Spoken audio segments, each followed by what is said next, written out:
বিদ্যার কথা শুনলে আমার দেশে একদল আসে নাক ছিটকে বলে সব এইগুলি বেদাত, নাজাইজ, শিরিক, মাজার পূজা, পীর পূজা, এ সমস্ত ফালতু বাজে কথা, এগুলি সব ডাহা মিথ্যা কথা।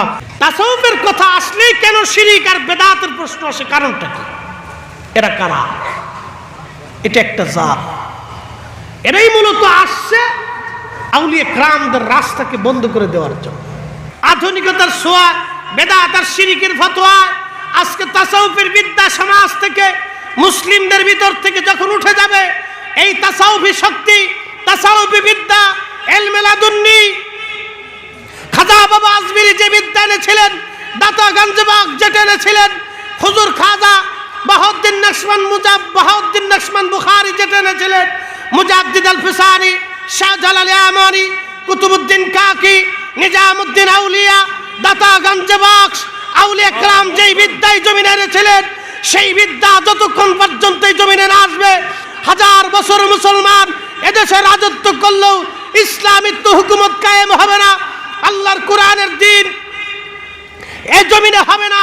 যতই বলি, যতই চিল্লাই, যত আলেম হই, যত ওয়াজ করি, আমাদের পরিবর্তন হবে না, পরিবর্তন হবে না, আমাদের সংযোজন হবে না, শুধু বিয়োজন হতে থাকবে। আধুনিকতার ছোঁয়ায় আমরা আজকে দিশেহারা, পথভ্রষ্ট হয়ে যাচ্ছি। যখনই আমরা আল্লাহর ওলিদের পথ মত, ইলমে লাদুন্নির শিক্ষা অর্জন করতে পারবো, তখনই আমাদের কামিয়াব হবে। খাজা বাবা আজমিরি যেভাবে করেছিলেন সেভাবে হবে, নতুবা হাজার বছর চেষ্টা করলেও সম্ভব হবে না। এর নাম ইলমে লাদুন্নি, এর নাম ইলমে তাসাউফ। আজকে এই বিদ্যার কথা শুনলে আমার দেশে একদল আসে নাক ছিটকে বলে সব এইগুলি বেদাত, নাজাইজ, শিরিক, মাজার পূজা, পীর পূজা, এ সমস্ত ফালতু বাজে কথা, এগুলি সব ডাহা মিথ্যা কথা। আল্লাহর ওলিদের দিন দেওয়া ইসলাম আগেও ছিল, এখনো আছে, আগামীতেও চলবে। তবে শুনে রাখবেন, জেনে রাখবেন, আর একজন খাজা বাবা আজমিরির আগমন বাংলাতে, পৃথিবীতে হবে। আবার খাজা বাবা আজমিরির মতো কোন অলির জন্ম হবে, আবার সারা পৃথিবীতে এইরকম আল্লাহর দ্বীনের আলো ছড়িয়ে যাবে। কথা বলেন ঠিক না ঠিক?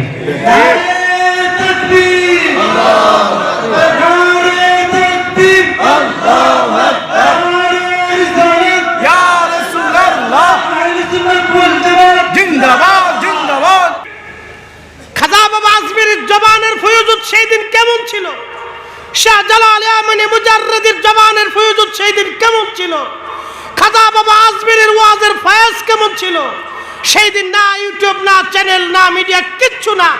খাজা বাবা ওয়াজ করলেন আর কোটি মানুষ কালেমা পড়ল। তার মানে সেই জবান আর আজকের জবান এক জবান না। কথা বলেন ঠিক না বেঠিক? আমরা সঠিকটা পৌঁছাইতে পারতেছি না। জবানের অনেক ফেরাক, অনেক পার্থক্য জবানের। কি ওয়াজ সেই দিন খাজা বাবা করলেন, যার মানুষ কালেমা পড়ে ফেলল। কি শক্তি ছিল খাজা বাবার সেই দিন। কিন্তু আমরা হাজার হাজার হাজার হাজার আলেমরা ওয়াজ করতেছি, মানুষের পরিবর্তন নেই। কয়জনকে মুসলমান বানাইতে পারছি? সঠিক মতো কালেমা কয়জনের কাছে পৌঁছাইতে পারছি আমরা? যে এই ধর্মটা সঠিক, এটা আমরা কয়জনের কাছে মেসেজ পৌঁছাইতে পারছি? এটা আমাদের ব্যর্থতা। কারণ কি জানেন? এর পিছনে কারণ আছে। এর পিছনে কারণ হচ্ছে তাসাউফের একটা বিরাট শক্তি থেকে আমরা অনেক দূরে চলে আসছি। তাসাউফের একটা বিদ্যা থেকে আমরা অনেক দূরে চলে আসছি। তাসাউফের একটা সুপ্রিম পাওয়ার ওলিদের হাতে থাকে, যে সুপ্রিম পাওয়ারের বদৌলতে ইশারা করলে নদীর পানি উজানের দিকে রওনা করত। জায়নামাজ বিছিয়ে দিয়ে তারা পানির উপরে নামাজ আদায় করতে পারত। আকাশের দিকে তাকাইলে আল্লাহর আকাশ থেকে বৃষ্টি আসতো। একসাথে জোরে বলা যাবে আল্লাহু আকবার। পৃথিবী বিখ্যাত একজন মুহাদ্দিস এবং মুফতি ছিলেন, তার নাম আব্দুল্লাহ ইবনে মুবারক। ইমাম জৌজি 900 বছর আগে উয়ুনুল হিকায়াতের মধ্যে তিনি লিখতেছেন, আব্দুল্লাহ ইবনে মুবারক বলেন, আমি একদিন কাবা শরীফে উপস্থিত। কয়েক মাস পর্যন্ত মক্কায় কোনো বৃষ্টি নেই। বৃষ্টির অভাবে গাছ তরুলতা পাতা শুকিয়ে গেল, ঘাস শুকিয়ে গেল, উট দুর্বল হয়ে গেল, খেজুর গাছগুলি মরে যেতে লাগলো। এমন দুর্ভিক্ষের অবস্থা হলো যে বৃষ্টির অভাবে সারা মক্কায় কান্নাকাটি শুরু হয়ে গেল। মক্কার অধিবাসী যারা আছে সব উলামায়ে কেরাম সহ হেরেম শরীফের চারপাশে এসে আল্লাহর ঘর ধরে কাঁদতে লাগলেন। 1 মাস পর্যন্ত সালাতুল ইস্তিসকা হলো, কিন্তু বৃষ্টি নামে না। চিন্তা করেন তো, আব্দুল্লাহ ইবনে মুবারক রাহিমাহুল্লাহর আজকের কথা না, সেই উত্তম জমানার মুসলমান তিনি, কিন্তু দোয়া হয় কিন্তু বৃষ্টি নামে না। কারণটা কি? হযরত আব্দুল্লাহ ইবনে মুবারক বলেন, আমি একদিন হাজার হাজার মক্কাবাসী হেরাম শরীফ এসে বাইতুল্লাহ শরীফের চারপাশে খোদার ঘর ধরে কাঁদতেছে, আল্লাহ বৃষ্টি দাও, কিন্তু বৃষ্টি নাই। আমি হাতিমে কাবা থেকে দূরে সরে আমি চুপচাপ বসে আছি, দেখি আজকে মুসলমানরা কি করে। আমি লক্ষ্য করলাম একজন গোলাম নিগ্রো চেহারা, কালো, তার জুব্বাটা পশম দিয়ে বানানো, মোটা জুব্বা, কিন্তু জায়গায় জায়গায় সেরা তালি দেওয়া, সেলাই করা জুব্বা।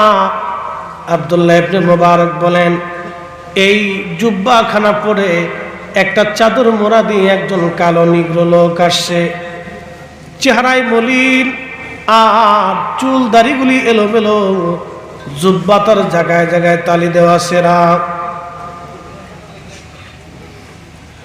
হাতের যে চাদর, এই চাদরখানা সেরা, চাদরখানা মাথার উপরে দিয়ে, একবারে মাথার উপরে দিয়ে মাথাখানা ঢেকে ধরে চাদরের মধ্যে হাতখানা দিয়ে এইভাবে আল্লাহর দরবারে হাত তুলে কাঁদে আর বলে, আল্লাহ এতদিন আমি আসি নাই, আজকে আসছি, যদি বৃষ্টি না দাও তোমার গোলাম এই কাবা থেকে যাবে না। একবার জোরে বলা যাবে কি মারহাবা। বলতেছে, আল্লাহ এতদিন আমি আসিনি, আজকে আসি, যদি বৃষ্টি না দাও তাহলে তোমার গোলাম হেরেম থেকে যাবে না। এক্ষুনি বৃষ্টি দাও, তাড়াতাড়ি দাও আল্লাহ। আব্দুল্লাহ ইবনে মুবারক চিন্তায় পড়ে গেলেন, এই লোকটাকে বৃষ্টির জন্য এইভাবে কান্দে, আর তার চেহারা মলিন, ধুলা বালি গায়ে লাগানো, জুব্বার ভিতরে তার তালি দেওয়া। লোকটাকে রে, কে এই লোক?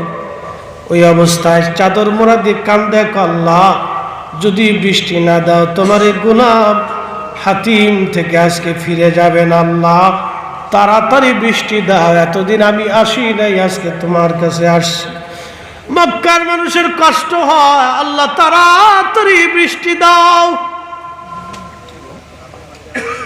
আব্দুল্লাহ ইবনে মুবারক দেখে বলতেছেন, দুনিয়ার মানুষ, আমি আসমানের দিকে তাকায় দেখলাম সারা মক্কায় কালো মেঘে ছেয়ে গেছে, অজর দ্বারা বৃষ্টি শুরু হয়ে গেল।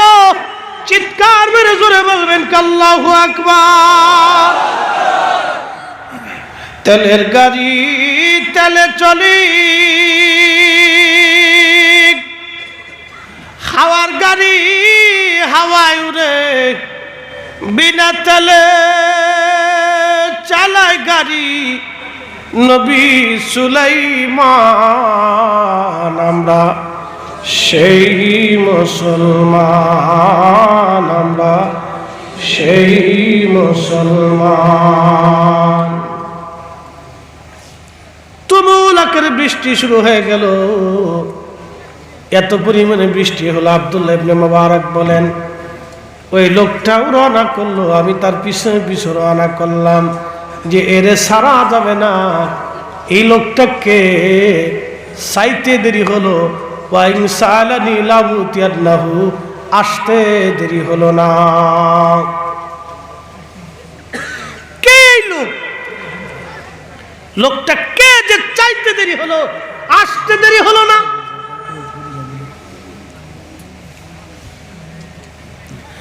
আব্দুল্লাহ ইবনে মুবারক বলতেছেন, আমি তার পিছু পিছু রওনা করলাম। বহু দূরে যাওয়ার পরে দেখি সে একটা বাড়ির মধ্যে চলে গেল। বাড়ির উঠানে একজন মুরব্বী বসা। জিজ্ঞেস করলাম, মুরব্বী চলে যে গেল কে? বলে আমার গোলাম। বলে আপনার গোলাম? বলে হ্যাঁ। এই গোলামটাকে বিক্রি করবেন? বলে না, এই গোলাম বিক্রি করা যাবে না। এই গোলাম আমার বাড়ি যতদিন আসছে ততদিন শুধু বরকত আর বরকত। আমি এর দিয়ে কোনো কাজ করাই নাই, 24 ঘন্টা আল্লাহর ইবাদতে কাটায়। বলে সে আমার গোলাম, কিন্তু আমি তার দিয়ে কাজ করাই নাই। সে 24 ঘন্টা আল্লাহর ইবাদতে কাজ করে, তার কাজই আল্লাহর সাথে। আমি এটা এই গোলাম বিক্রি করব। বলে আমার পরিচয়, আমি আব্দুল্লাহ ইবনে মুবারক, সুফিয়ান সৌরির সাথে আপনার বিষয়ে কথা বলে আসছি। গোলামটা আমাদের দরকার, আপনি দয়া করে দিয়ে দেন। তো বলতেছে, আপনি এত বড় মুফতি, এত বড় আলেম, আপনি আসছেন আমার কাছে? আচ্ছা হুজুর, ঠিক আছে, আপনার সম্মানে আমি গোলাম বিক্রি করে দিলাম। দাম কত? বলে যা খুশি দিয়ে নিয়ে যান। আপনারা মক্কার ইমাম, এত বড় আলেম, আপনারা আমার কাছে আসছেন, যা খুশি দিয়ে নিয়ে চলে যান।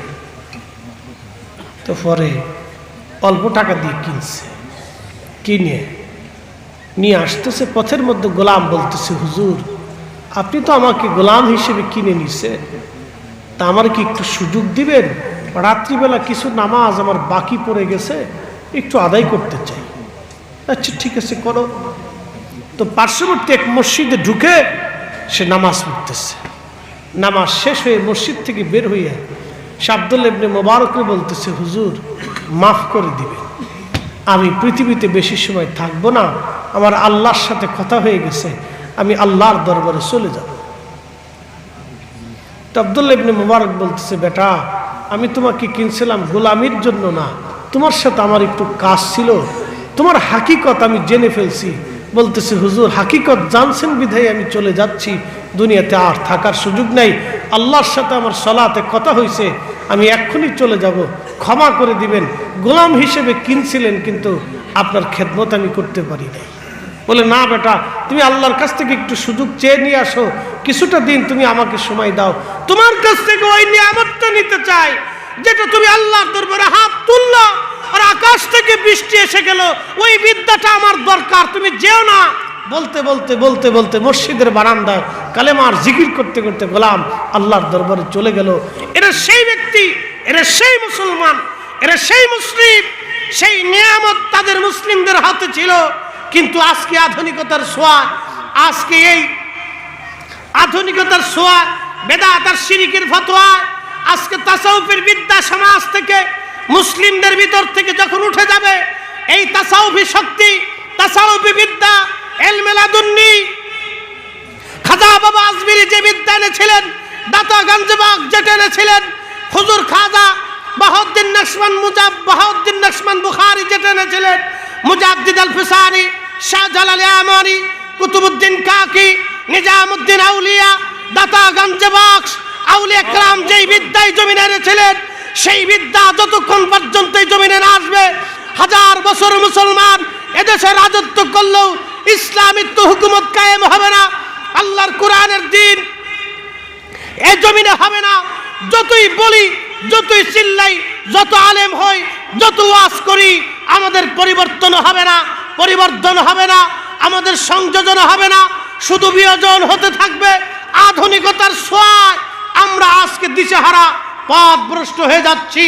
যখনই আমরা আল্লাহর ওলিদের পথ মত ইলমে লাদুন্নির শিক্ষা অর্জন করতে পারবো, তখনই আমাদের কামিয়াব হবে।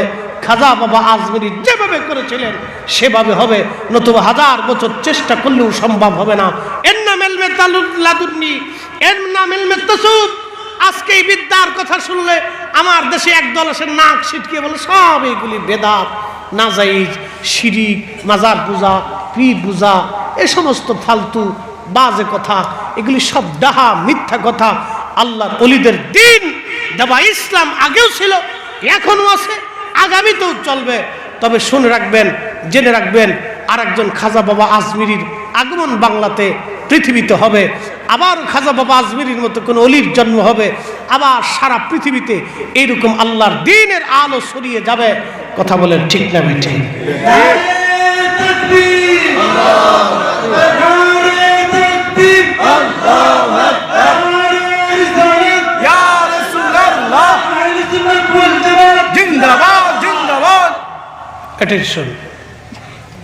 আচ্ছা বলেন তো, খাজা বাবা আজমিরি সারা আনা সাগরের পানি একটা লুটার ভিতরে আনছিলেন, এই বিদ্যার নাম কি?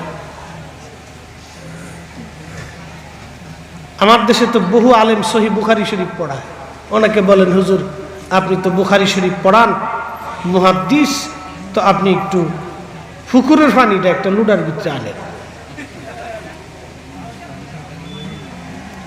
ওই যে আমাদের দেশে কিছু মৌলবীরা চিল্লে পাল্লা করে, একবারে বেহুদ একটা অশান্তি সৃষ্টি করে, কোনো অর্থ হয় না। শোনেন, আমার শক্তি যদি থাকে 1 মন বোঝা বইতে, আমি 3 মন মাথায় নিতে যাব কেন? আমার যেটা পাওয়ার, যতটুকুন দৌড় ততটুকুন থাকতে হবে। এদেশে বহু জনে তো সিহা সিত্তা পড়ায়, তো জিজ্ঞেস করেন তো খাজা বাবা কোন বিদ্যা দিয়ে আনা সাগরের পানি একটু লুটার ভিতরে ছিলেন, আপনি একটা পুকুরের পানি একটু লুটার ভিতরে এনে দেখান? অসম্ভব। এই বিদ্যা মাদ্রাসায়, মক্তবে, ইউনিভার্সিটিতে পাওয়া যাবে না। এই বিদ্যা সিনার মাধ্যমে, আউলিয়া কেরামের মাধ্যমে এসেছে।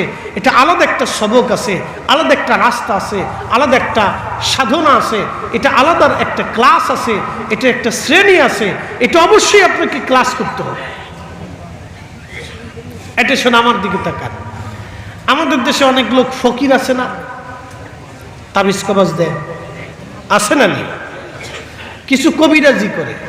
তো এই কবিরাজির কিন্তু আলাদা একটা বিদ্যা, এটার জন্য আপনাকে আলাদা ক্লাস করতে হয়। ডাক্তারি শাস্ত্র, এটা আলাদা বিদ্যা। অ্যালোপ্যাথিক, এটার জন্য আলাদা ক্লাস করতে হয়। হোমিও, এটা আলাদা বিদ্যা, এটার জন্য হোমিও শাস্ত্রে ক্লাস করতে হয়। মাদ্রাসায় পড়া, এটা আলাদা বিদ্যা, এটার জন্য মাদ্রাসায় পড়তে হয়। স্কুল কলেজ, অর্থনীতি, সমাজনীতি, পদার্থ, রসায়ন, অঙ্ক, বীজগণিত, ইংরেজি, এটা আলাদা আলাদা সাবজেক্ট। এরপরে আপনার ধরেন আমাদের দেশের সেনাবাহিনী, পুলিশ, তাদের আলাদা আলাদা সাবজেক্ট। প্রত্যেকটা বিষয়ের উপরে আলাদা ক্লাস আছে, শ্রেণী আছে, রেজুলেশন আছে। সবগুলি মানতেছেন, তাসব মানতে গেলে শিরিকের ফতোয়া কেন? প্রশ্ন হলো এটা। তাসাউফের কথা আসলেই কেন শিরিক আর বেদাতের প্রশ্ন আসে? কারণটা কি? এরা কারা? এটা একটা জাত। এরাই মূলত আসছে আউলিয়া কেরামদের রাস্তাকে বন্ধ করে দেওয়ার জন্য। শোনেন, আপনি 1000 বছর জিকির করবেন, আপনার দিল জিন্দা হবে না যদি তাসাউফের লাইনে না আসে। এটা রেজুলেশন আছে, এটা সময় আছে, এটা শিক্ষা আছে, এটা টাইম আছে, এটার উস্তাদ আছে।